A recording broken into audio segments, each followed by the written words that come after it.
ത്രിയേക ദൈവത്തിൻ്റെ അതിപരിശുദ്ധമായ നാമം മഹത്വപ്പെടുമാറാകട്ടെ. ഏവർക്കും ഹെർമിറ്റ്സ് ടോക്സിൻ്റെ 643 ഭാഗത്തിലേക്ക് സ്വാഗതം. ഇന്നത്തെ പ്രഭാത ചിന്തയ്ക്കായി തിരഞ്ഞെടുത്തിരിക്കുന്ന വേദഭാഗം സദൃശ്യവാക്യങ്ങൾ 15 അധ്യായം 17 തിരുവചനമാണ്. ദ്വേഷമുള്ളയിടത്തെ തടിച്ച കാളയേക്കാൾ സ്നേഹമുള്ളയിടത്തെ ശാകഭോജനം നല്ലത്.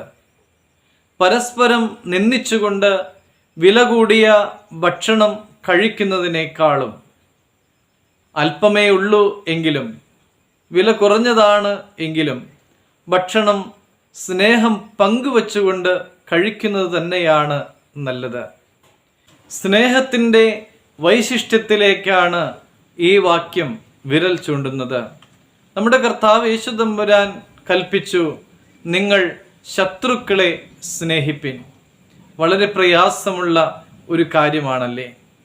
നമ്മുടെ ഇടയിൽ പരസ്പരം വഴക്ക് പിടിച്ച് കഴിയുന്ന കുടുംബക്കാരെ നമ്മൾ കാണാറുണ്ട്.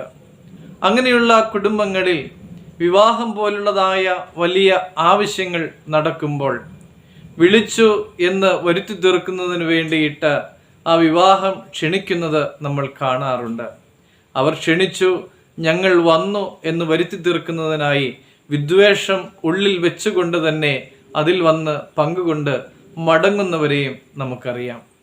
എന്നാൽ ഈ വിദ്വേഷം മറന്ന് സ്നേഹത്തിൽ കർത്താവിനോടുള്ളതായ ബന്ധത്തിൽ പരസ്പരം സംസാരിക്കുവാനായിട്ട് ഇടയായിരുന്നു എങ്കിൽ ഈ വിദ്വേഷം എന്നേ തീരുമായിരുന്നു.